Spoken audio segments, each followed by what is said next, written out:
کربلا کو سید الشہداء مظلوم کربلا حضرت امام حسین علیہ السلام نے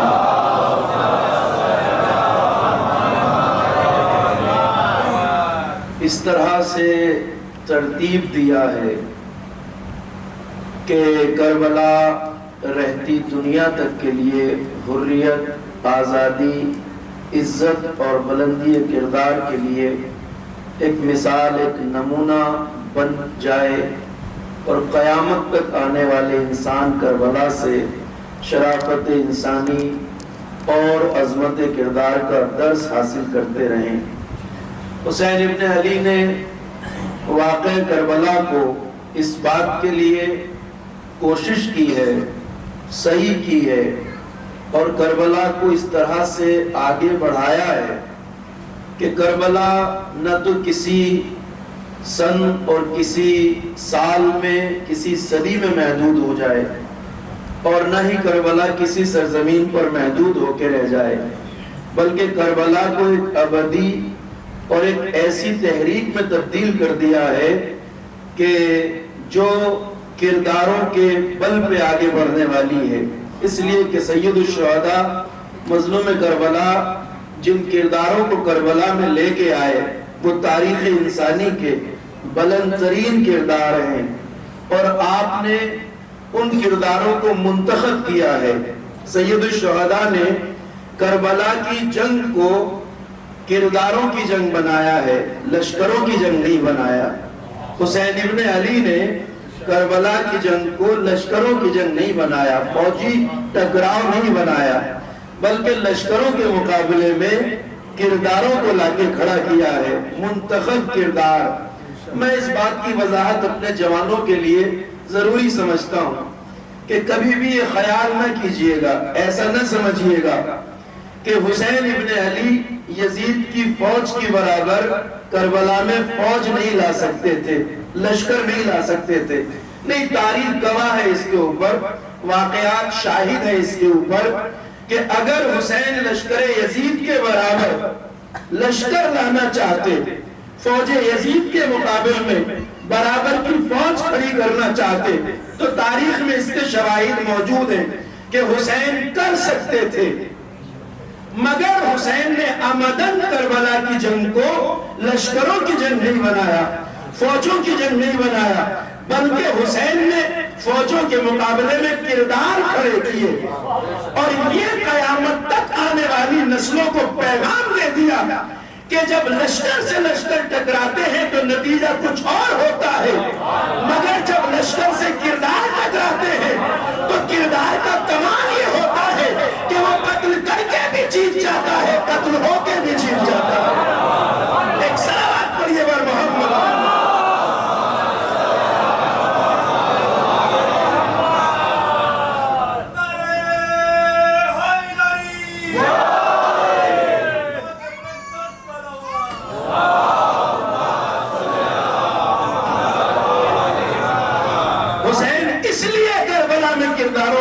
آئے تاکہ قیامت تک یہ پیغام حسین کا عام ہو جائے کہ کردار تو کردار ہوتا ہے، بلندی کردار کو کبھی شکست نہیں ہوتی، کردار قتل کر کے بھی جیت جاتا ہے، قتل ہو کے بھی جیت جاتا ہے۔ اب میں نے بات کہہ دی ہے تو وضاحت ضروری ہے کہ حسین ابن علی کربلا میں اگر افواج لانا چاہتے، لشکر تو لا سکتے تھے۔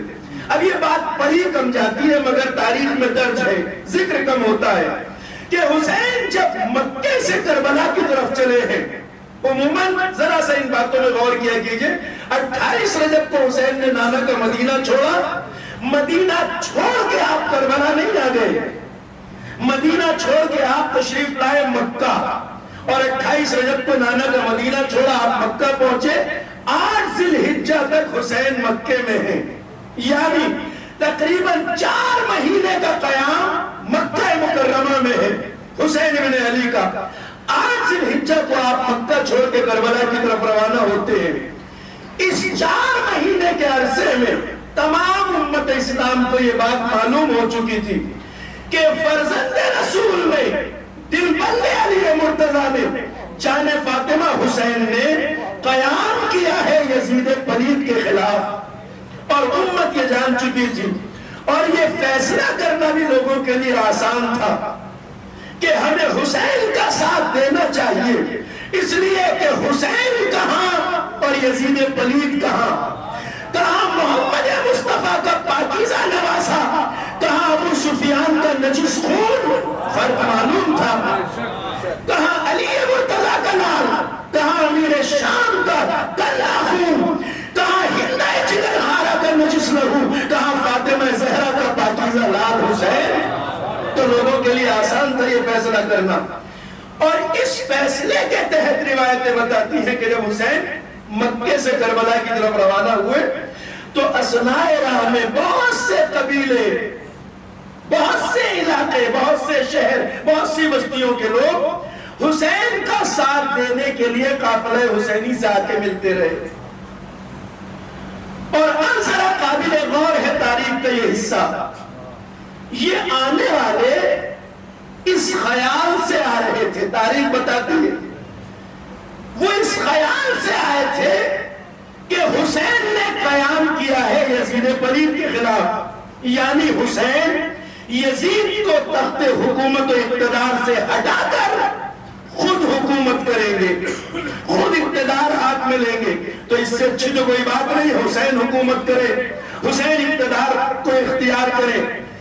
اس سوچ کے ساتھ وہ آئے تھے کہ حسین اقتدار اور حکومت کے لیے آئے ہیں۔ یہ جو اتنے لوگ آئے تھے ان کے ساتھ کیا ہوا؟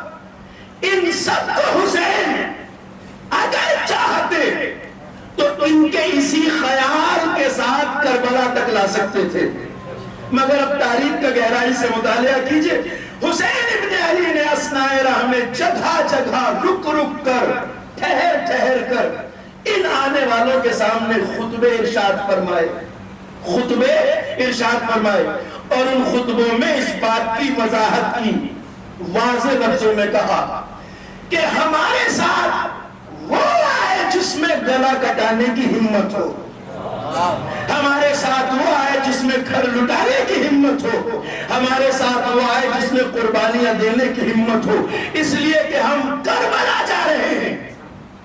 اس وضاحت کو حسین نے جب ان کے سامنے کیا اور ان کی سمجھ میں یہ آتا گیا کہ حسین حکومت نہیں بلکہ شہادت کے لیے جا رہے ہیں، تو بہت سے لوگوں نے اپنا راستہ حسین سے جدا کر دیا، یہ تاریخ میں ذکر ہے۔ اب آئیے، میں نے جو بات کہی اس کا ثبوت یہ ہے کہ اگر حسین ان کے سامنے تقریریں نہ کرتے اور اپنے مقصد کو بیان نہ کرتے تو یہ اسی سوچ کے ساتھ سب کربلا تک حسین کے ساتھ آ جاتے، اور آتے تو ایک بڑا لشکر حسین کے ساتھ ہوتا، لشکر یزید کی برابر۔ مگر بس ایک جملہ آپ جیسے صاحبان فہم کے سامنے صرف کر رہا ہوں، اس جملے کو ذہن میں محفوظ فرما لیجیے گا۔ حسین اگر خطبہ نہ دیتے، وضاحت نہ کرتے، تو جس سوچ کے ساتھ ہی آئے تھے اسی سوچ کے ساتھ حسین کے ساتھ کربلا تک آ جاتے، مگر یہیں سے آل محمد کی بلندی کردار کا پتہ چلتا ہے۔ اگر اسی سوچ کے ساتھ حسین نے کربلا تک لے آتے تو یہ آ جاتے، مگر حسین نے ہر قدم پر رک رک کر اس لیے وضاحت کی کہ آل محمد کے کردار کا ایک کمال یہ ہے کہ آل محمد کسی کی جہالت سے فائدہ نہیں اٹھاتے۔ ایک صلوات پڑھیے بر محمد،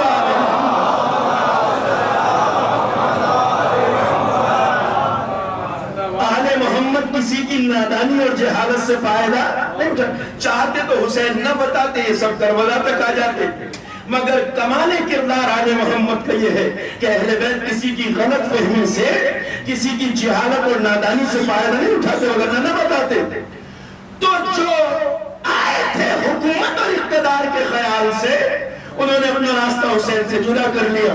کربلا تک خالص 72 آئے، اس کا مطلب یہ ہے کہ حسین خود لشکر کے مقابل لشکر نہیں لانا چاہتے تھے، فوج کے مقابل فوج نہیں لانا چاہتے تھے، لانا چاہتے تو لے آتے۔ اگر جن کی سمجھ میں یہ بات نہ آئے، اگر تفصیل طلب ہو، تو وہ یہ تو اچھی طرح جانتے ہیں کہ حسین کی مدد کے لیے کربلا میں آسمان سے فرشتوں کا لشکر آیا تھا۔ ہے یا نہیں؟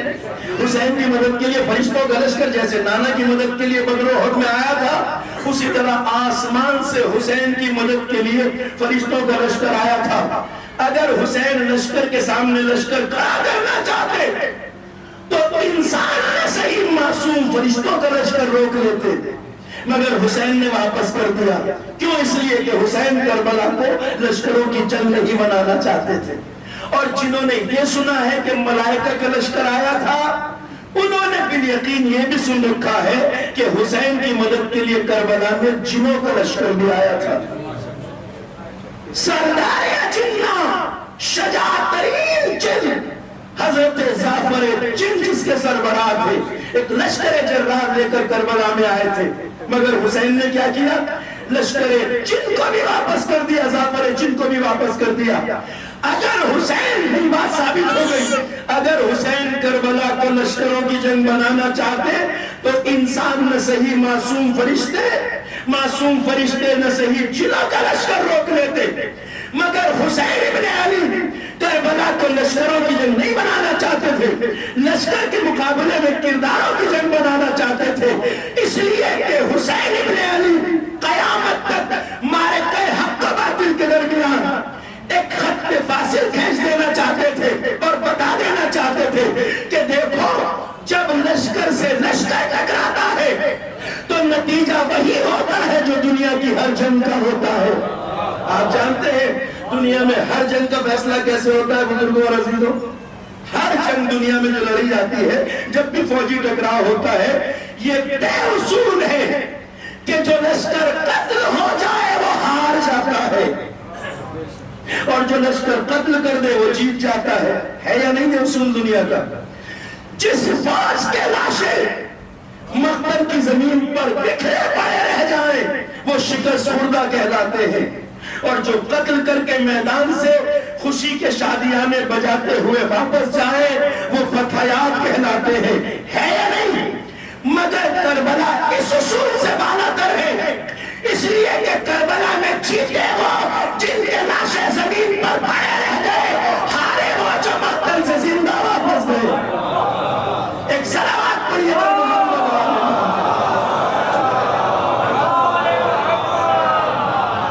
مولانا سے گزارش آگے تشریف لے آئے تو شمس صاحب قبلہ صلوات پڑھیے بر محمد آدھنا۔ اور آپ سبھی مومنین حضرات سے بھی گزارش ہے کہ تھوڑا تھوڑا صلوات پڑھتے ہوئے کتنی گنجائش ہو آگے تشریف لے آئے۔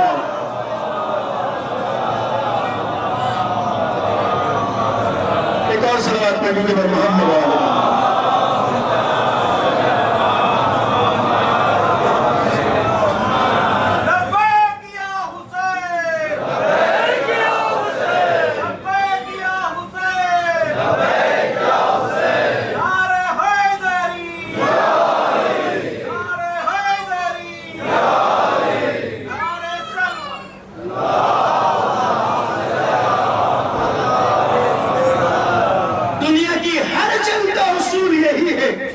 شکست و فتح، ہار اور جیت ایسے ہی طے ہوتی ہے نا۔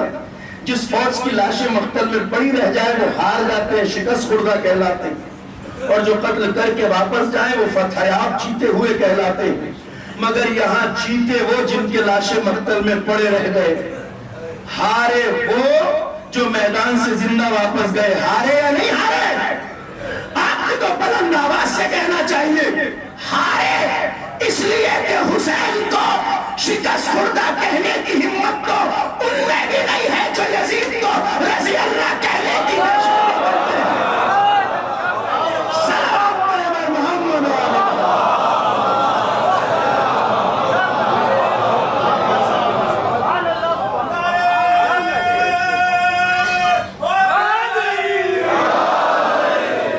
یہ جرأت ان میں بھی نہیں ہے۔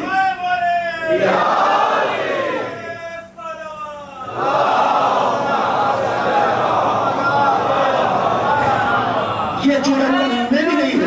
لبیک یا حسین، لبیک یا حسین، لبیک یا حسین۔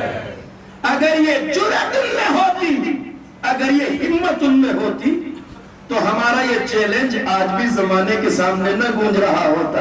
آپ دیکھتے ہیں ہمارے مرثیہ خان سوز خان حضرات اکثر اس کو پڑھتے ہیں. یہ وہ چیلنج ہے جو گونج رہا ہے کہ یہ کربلا ہے، اگر چند شاہزادوں کی قلم میں دم ہے تو لکھو حسین ہار گیا. ایک صلوات پڑھیے بر محمد.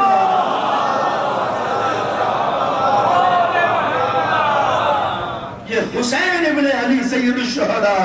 آپ اگر تاریخ کا جائزہ لیں تو بالکل واضح طور پر دیکھیں گے کربلا نہ کسی سرزمین میں محدود ہے نہ کسی صدی میں محدود ہے. کربلا ایک ابدی اور دائمی مقابلہ ہے. اور ایسا بھی نہیں ہے کہ کربلا کا جو ٹکراؤ ہے یہ کربلا سے شروع ہوا ہو، نہیں، یہ وہ مقابلہ ہے جو ازل سے جاری ہے، ابد تک جاری رہے گا. کربلا کا مقابلہ حق و باطل کا ٹکراؤ یہ تو ایک ازلی اور ابدی حقیقت ہے. یہ ٹکراؤ ہر صدی ہر دور میں جاری و ساری ہے. علامہ اقبال شاعر مشرق ایک عظیم شعر ہے ان کا، اور میں آپ کو ثبوت کے طور پہ سنا رہا ہوں. فرماتے ہیں کہ یہ ٹکراؤ جو ہے، یہ کربلا کا ٹکراؤ ازلی ہمیشہ سے جاری ہے، ہمیشہ جاری رہے گا ہر دور میں.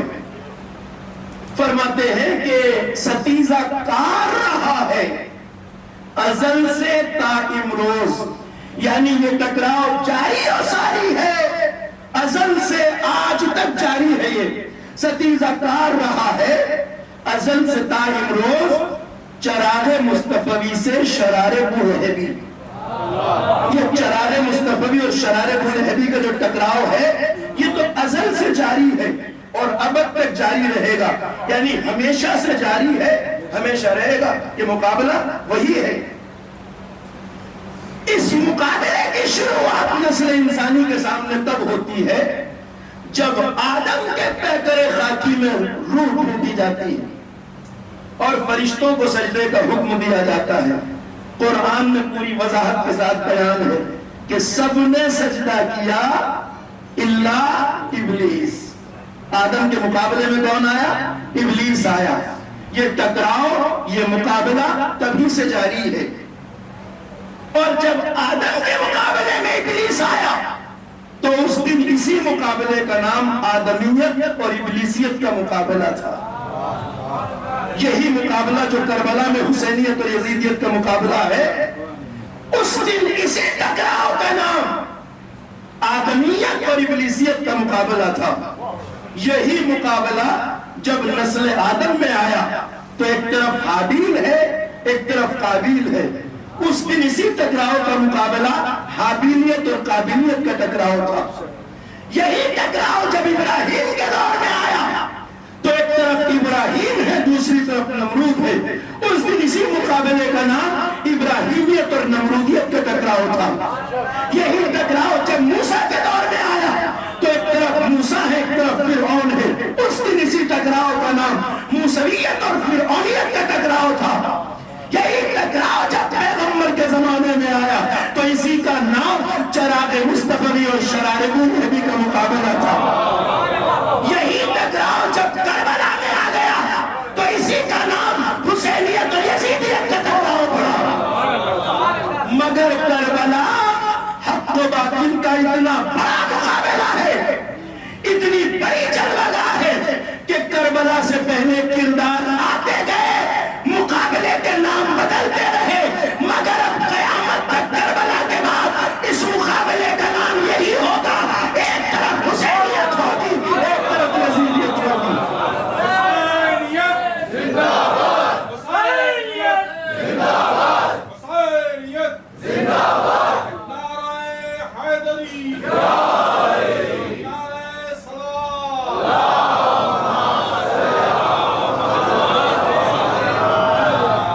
اسی مقابلے کا نام اب قیامت تک ہمیشہ یہی رہے گا. اور صفیں بھی بس دو طرح کی ہوں گی قیامت تک. ایک طرف حسینیت کی صف ہوگی ایک طرف یزیدیت کی صف ہوگی. کوئی تیسرا پالا نہیں ہوگا قیامت تک. اب دو ہی پالے ہوں گے. اس مقابلے میں دو ہی کردار، ایک طرف حسینیت ایک طرف یزیدیت. اب زمانے والوں کو اختیار ہے قیامت تک آنے والوں کو، وہ چاہے تو حسینیت کی صف میں آ جائیں چاہے تو یزیدیت کی صف میں چلے جائیں. ایک صلوات پڑھیے محمد.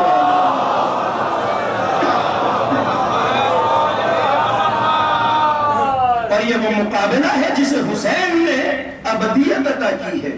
آپ دیکھیے اگر سید الشہداء کے کلمات میں غور کریں آپ تو حسین ابن علی نے اس بات کی وضاحت کی ہے، کوشش کی ہے قیامت تک آنے والی نسلوں تک یہ پیغام پہنچے حسین ابن علی کا۔ حسین کا مقابلہ صرف اس یزید سے نہیں تھا جو سن 61 ہجری میں مسند خلافت رسول اللہ پہ آ کے بیٹھ گیا تھا۔ حسین کا مقابلہ اس ایک یزید سے نہیں تھا۔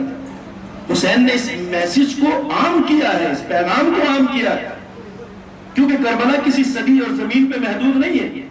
حسین ابن علی سے جب سوال بیعت کیا گیا تو آپ نے یہی تو ارشاد فرمایا کہ وَعَلَى الْإِسْلَامَ السَّلَامُ، اسلام پر درود آخر، یعنی اسلام کا فاتحہ پڑھ لو اس دن اِذْ بُلِيَتِ الْأُمَّةُ بِرَاعٍ مِثْلِ یزید، جب امت کا حاکم صاحب اختیار یزید جیسا بن جائے۔ کیا کہا؟ مثل یزید، یزید جیسا بن جائے۔ حسین کا قیام یزید جیسوں کے خلاف تھا۔ اگر اسی یزید سے ٹکراؤ ہوتا تو حسین یزید جیسا نہ کہتے، مثل یزید کہہ کے بتایا کہ کربلا صرف سن 61 ہجری کے یزید سے ٹکرانے کا نام نہیں ہے، قیامت تک جس کا یزیدی مزاج ہو اس کے مقابل کھڑے ہونے کا نام حسینیت ہے۔ مثل یزید کی بات کی ہے سید الشہداء نے، مثلیت کی بات کی ہے۔ حسین کا ٹکراؤ یزید جیسوں سے ہے، حسینیت کا ٹکراؤ قیامت تک آنے والے یزیدی کرداروں سے ہے۔ اور یہ وہ پیغام ہے سید الشہداء کے کلمات میں، آپ غور کر سکتے ہیں۔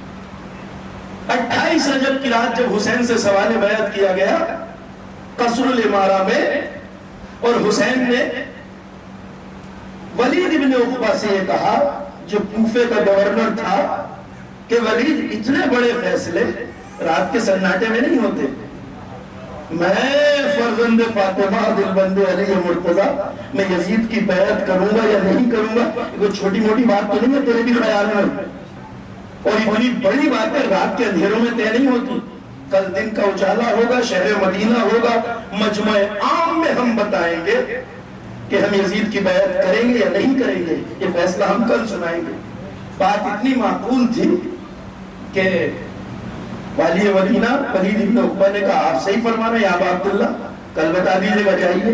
یہ کہہ کے جب حسین مڑتے ہیں تو اسی دربار میں ایک ملعون نجس زادہ موجود ہے جس کا نام ہے مروان ابن حکم، کہتا ہے ولید یا تو حسین سے ابھی بیعت لے یا سر قلم کر لے، اس لیے کہ حسین اب گئے تو پھر ہاتھ نہیں آئیں گے۔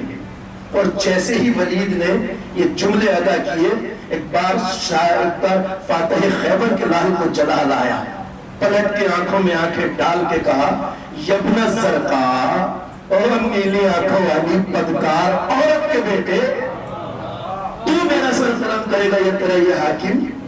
یہ جب سید الشہداء نے کہا 18 بنی ہاشم کے جوان تلواریں لے کر اندر آ گئے، آگے آگے ابو الفضل عباس مولا کس نے جسارت کی؟ واقعات کا سنا ہوا۔ رات جو بات ہوئی تھی اس بات نے حسین کے اوپر یہ حقیقت کھول دی تھی کہ فیصلہ سنانے کا حق نہیں ہے، بلکہ آرڈر یہ آیا ہے کہ یا بیعت کریں یا سر کاٹ لیا جائے۔ اسی لیے آپ نے بیت الشرف میں آتے مقدرات کو حکم دیا بہن زینب ہمیں نانا کا مدینہ چھوڑنا ہوگا، اسباب سفر تیار ہو۔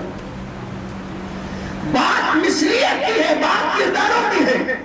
روایت کہتی ہے 28 رجب کی صبح یہی مروان ایک راستے پر حسین ابن علی سے ملتا ہے، سامنے سے آ رہا ہے، آقا کی سواری جا رہی ہے، جب قریب آیا سامنے آیا سلام کیا السلام علیکم یا ابا عبداللہ، اور سلام کے فوراً بعد پوچھتا ہے یا ابا عبداللہ آپ نے رات کی بات کے بارے میں کیا سوچا، یعنی جو کہہ کے آئے تھے آپ نے کیا فیصلہ کیا؟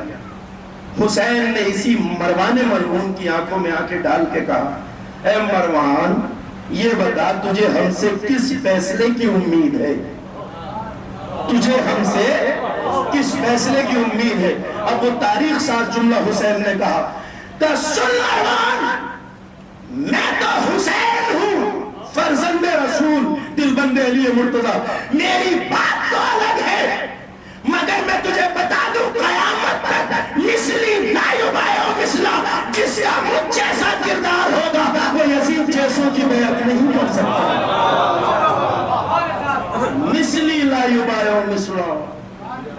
میری بات تو بلند ہے، میری بات تو الگ ہے، مثلی جس کا مزاج، جس کا کردار حسین جیسا ہوگا وہ یزید جیسوں کی بیعت نہیں کرے گا۔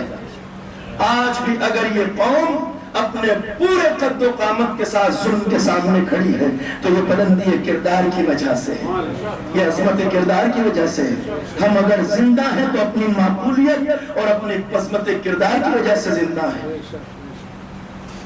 رسول اللہ کا وہ دین جو قیامت تک کے انسانوں کے لیے ذریعہ نجات تھا، وہ دین 50 سال میں اس حالت میں پہنچا دیا گیا تھا کہ جہاں یزید جیسا فاسق و فاجر مسند خلافت اسلامی پہ بیٹھ کر فسق و فجور کھلے عام کر رہا تھا، جب حاکم کے کردار سے دین دیکھا جاتا تھا۔ یہ آسان نہیں ہے، سید الشہداء نے جو قربانی دی ہے، جو دین بچایا ہے۔ حسین کا احسان قیامت تک آنے والے انسانوں پر اس طرح ہے کہ پیغمبر کے بعد کوئی اللہ کا نبی نہیں، اسلام کے بعد کوئی آسمانی دین نہیں، اور شریعت محمدی کے بعد کوئی آسمانی شریعت نہیں، یعنی پیغمبر کے بعد سے لے کر قیامت تک جتنے انسان نجات پائیں گے شریعت پہ عمل کر کے، تو ان سب پر احسان ہوگا حسین ابن علی کا۔ اس لیے کہ یہ شریعت جسے حسین نے بچایا ہے، یہی تو ذریعہ نجات ہے انسانوں کے پاس۔ اس کے علاوہ نہ کوئی ذریعہ نجات ہے، نہ ذریعہ فلاح ہے، نہ آخرت کی کامیابی کا کوئی ذریعہ ہے۔ حسین کا احسان قیامت تک آنے والے انسانوں پر ہے۔ حسین نے وہ دین بچایا ہے جو قیامت تک آنے والی انسانی نسلوں کو نجات دینے والا ہے۔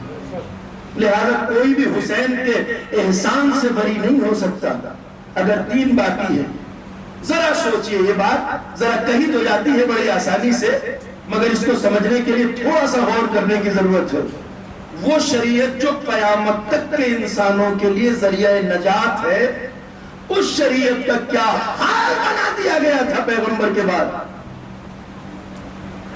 عام طور سے ایک بات ہمارے یہاں کہی جاتی ہے اور ہم یہ سمجھتے ہیں، بزرگوں سے معذرت، جوانوں کے لیے بات عرض کر رہا ہوں۔ عام طور سے یہ سوچا جاتا ہے کہ اسلام کا نظام یزید کے آنے سے خراب ہوا۔ یزید سن 61 ہجری میں آیا، یعنی 50 سال بعد پیغمبر کے۔ یزید کے آنے سے اسلامک سسٹم خراب ہوا، عام طور سے لوگ یہ سمجھتے ہیں، مگر ایسا نہیں ہے عزیزوں۔ اسلام کا نظام اور سسٹم یزید کے آنے سے خراب نہیں ہوا، بلکہ یہ یزید تھا جو خراب سسٹم کا نتیجہ تھا۔ جو فرمایا ایک شراب پر یہ محمد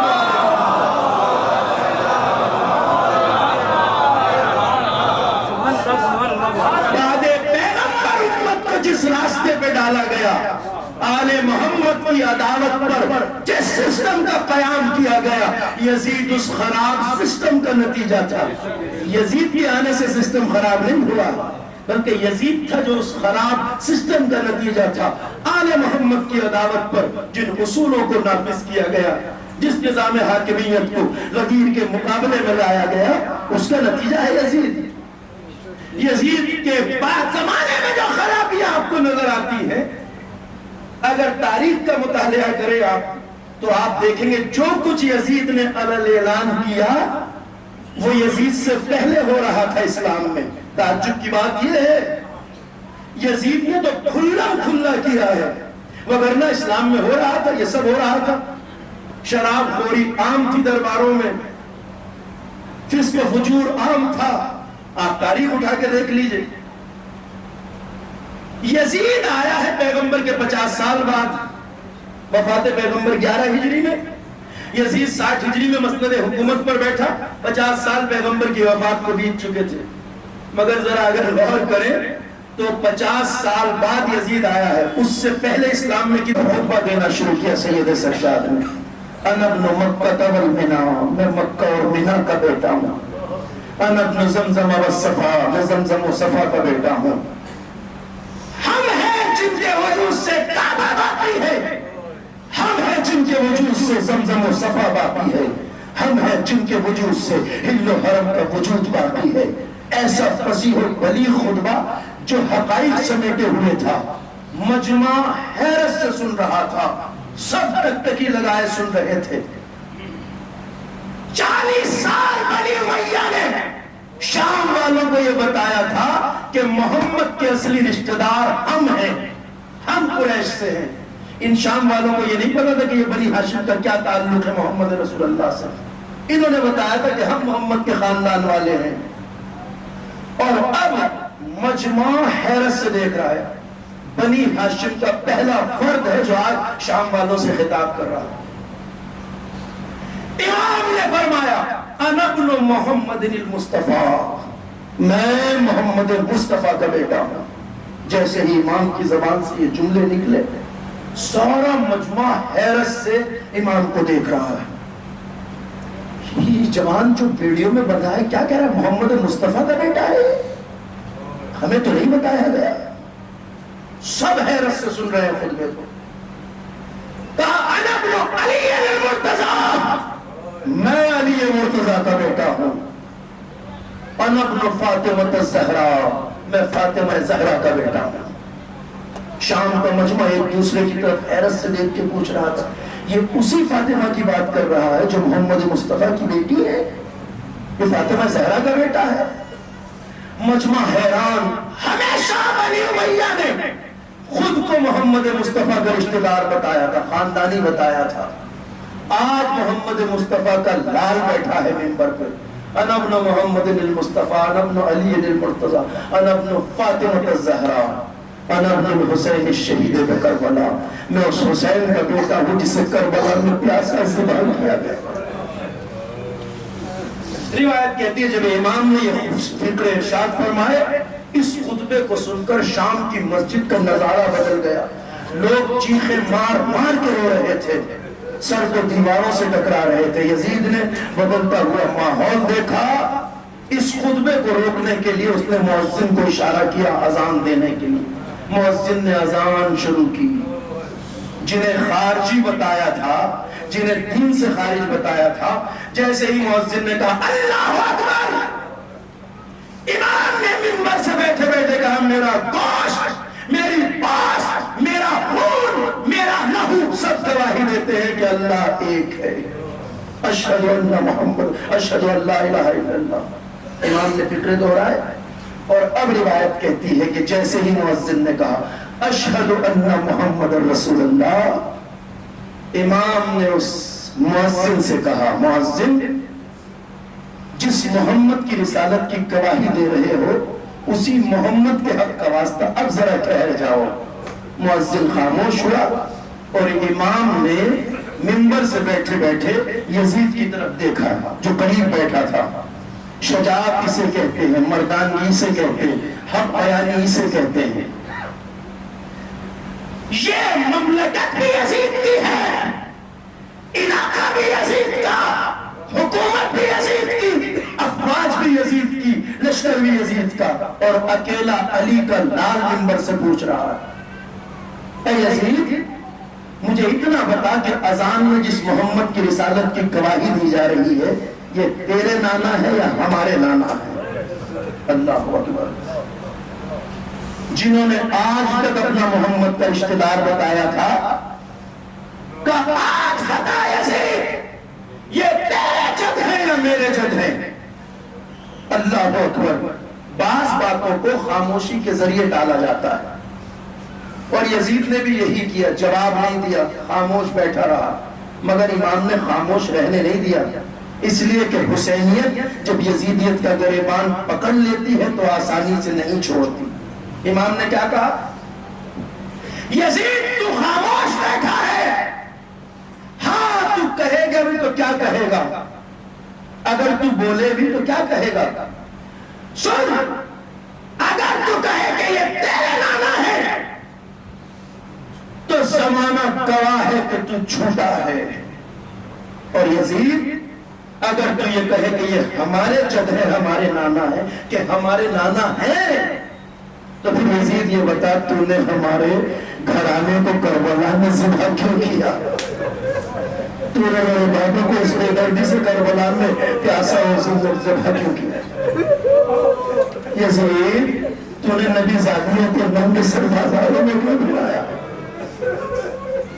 یہ تھا امام کا جہاد. اللہ اکبر. تو نے نبی زادیوں کو ننگے سر بازاروں میں کیوں پھرایا؟ جب یہ الفاظ امام نے کہے تو شام کی مسجد میں پروگرام برپا تھا اور امام بیان کر رہے تھے.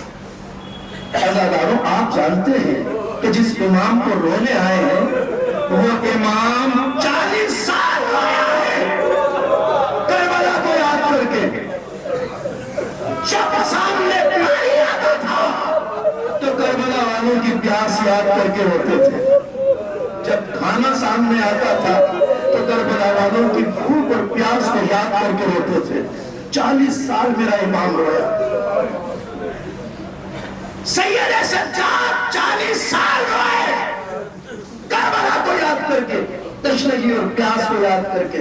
مگر عزاداروں پتہ ہے جب کسی نے یہ آ کے پوچھ لیا کہ مولا یہ بتائیے سب سے زیادہ مصیبتیں کہاں پڑی ہیں, تو جواب میں میرے مولا نے بس اتنا کہا الشام الشام الشام.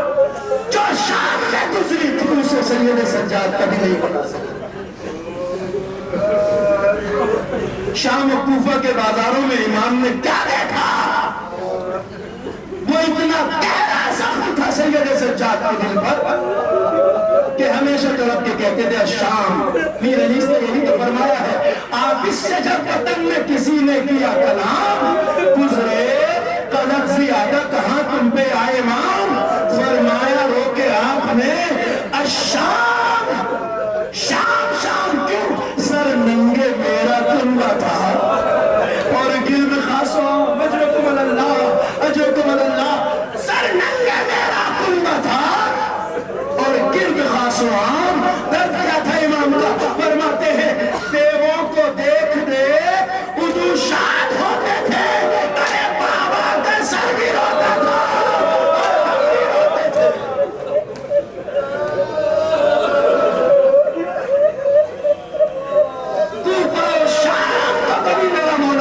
سکا. کبھی سید سجاد نہ بھلا سکے. اجرکم اللہ. 40 سال جو امام رویا. میں بس روایت پڑھ رہا ہوں مجلس تمام ہو جائے گی.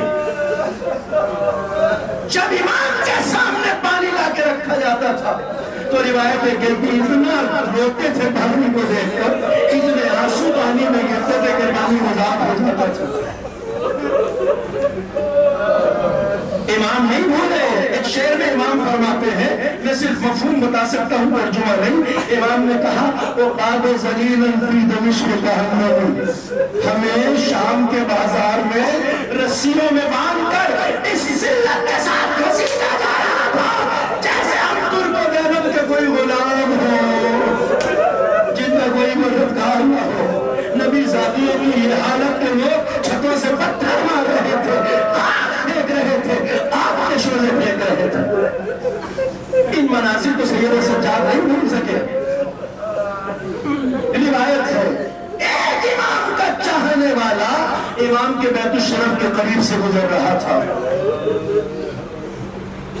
بالا خانے کی چھت سے بہتے ہوئے پر نالے سے جو پانی کے قطرے گر رہے تھے وہ اس کے لباس پہ گرے.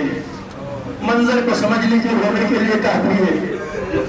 یہ شخص در دولت پہ آیا, امام کے دفتر بات کیا. کنیز نے دروازہ کھولا, کہا کیا بات ہے؟ بڑے احتیاط سے لفظوں کا انتخاب کیا. میں بھی بڑے احتیاط سے کہہ رہا ہوں, مفہوم کو سمجھ لیجیے گا.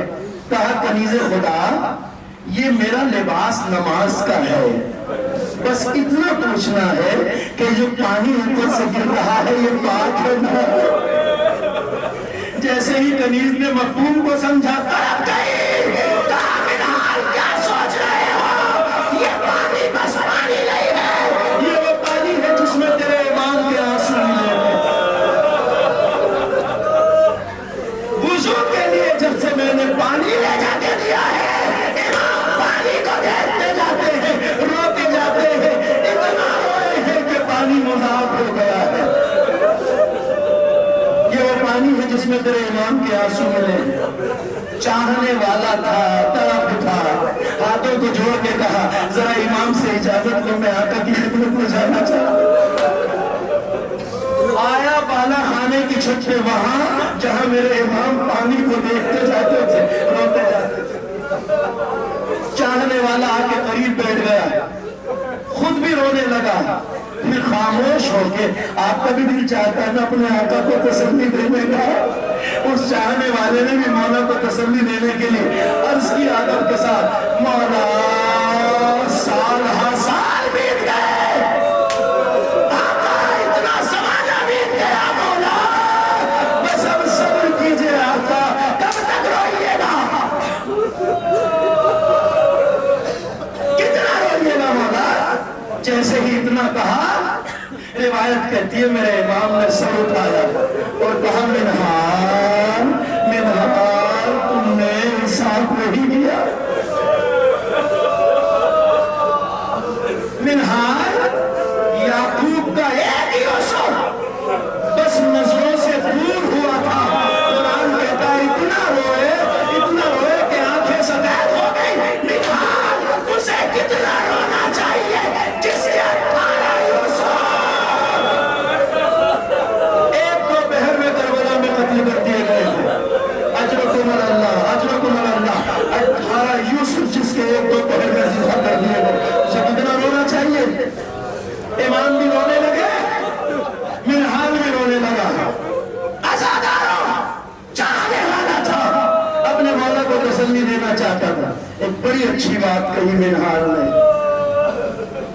امام سے پھر عرض کیا مولا یہ سچ ہے آقا کہ آپ کے گھرانے کے 18 جوان کربلا میں قتل کر دیے گئے مگر آقا مولا یہ سوچ کے صبر کر لیجئے کہ مولا شہادت تو آپ کے گھرانے کی میراث ہے بس جیسے ہی منہار نے یہ کہا امام نے کہا ہاں منہار تیری یہ بات میرے دل کو سکون دے سکتی تھی منہار ہاں مجھے صبر کر لینا چاہیے کہ شہادت ہمارے محمد کے گھرانے کی میراث ہے مگر منہار کیا ماں بہنوں خوبیوں کو مل کے ساتھ بازاروں میں پھرانا یہ بھی ہمارے محمد کی میراث ہے منہار میں کیسے بھول جاؤں میری خوبیاں ننگے سر تھی بازار میں تماشائیوں کا ہجوم تھا منادی آواز دے رہا تھا یہ علی کی بڑی بیٹی زینب ہے کون نہ کلثوم امام کی شہادت کی تاریخ ہے آزاداروں آپ تابوت کی زیارت کے لیے آمادہ ہیں ایک جملہ سن لیجئے مجلس تمام امام کو زہر دیا گیا 25 محرم کو امام کی شہادت واقع ہوئی اور اب تاریخ کہتی ہے کہ جو 40 سال اپنے بابا کو ہویا وہ آج خود خاموش ہو گیا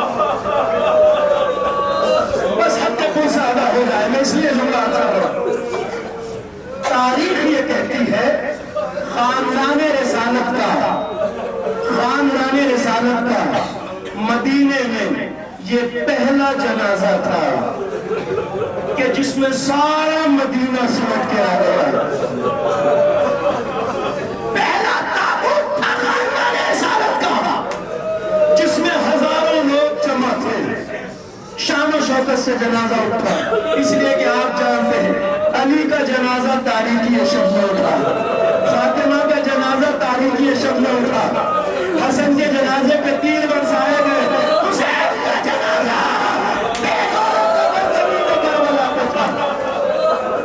یہ پہلا جنازہ مدینے میں شان و شوکت سے اٹھا سید سجاد کا جنازہ تابوت برآمد ہوا اور روایت کہتی ہے ہزاروں کا مجمع امام کے تابوت کے ساتھ چل رہا تھا اب آپ سے ایک سوال ہے مجلس تمام بس حد گری ادا ہو جائے جس امام کو ہر چیز دیکھ کر کربلا یاد آ جاتی ہو پانی کو دیکھ کر کربلا کی پیاس یاد آتی ہو کھانا دیکھ کر کربلا کی بے کسی یاد آتی ہو جانوروں کا کٹا ہوا گوشت دیکھ کر کربلا یاد آ جاتی ہو اس نے جب اپنے تابوت میں ہزاروں کا مجمع دیکھا ہوگا تو کیا بابا کا بے گورو کفن لاشا یاد ہوا ہوگا میرا دل کہتا ہے شاید تابوت سے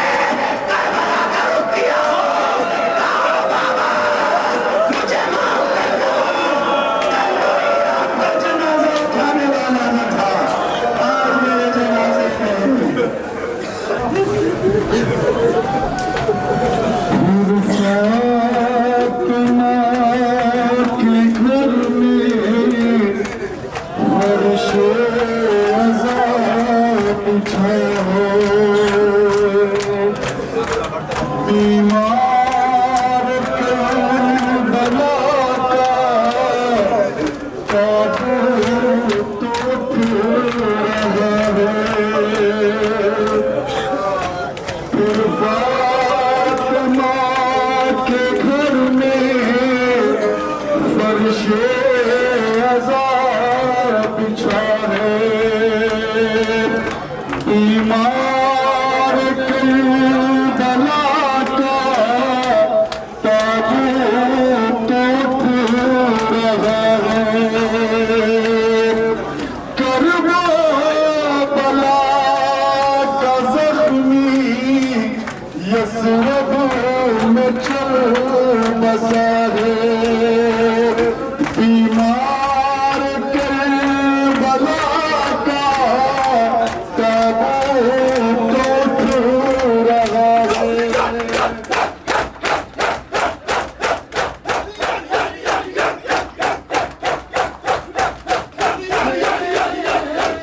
کفن زیر کفن بھی اس کی آنکھوں سے خون ہے جاری یاد آ رہی ہے غربت سجاد کو قبر کی روزے سے مصطفیٰ کے اعلان ہو رہا ہے بیمار کربلا کا تابوت اٹھ رہا ہے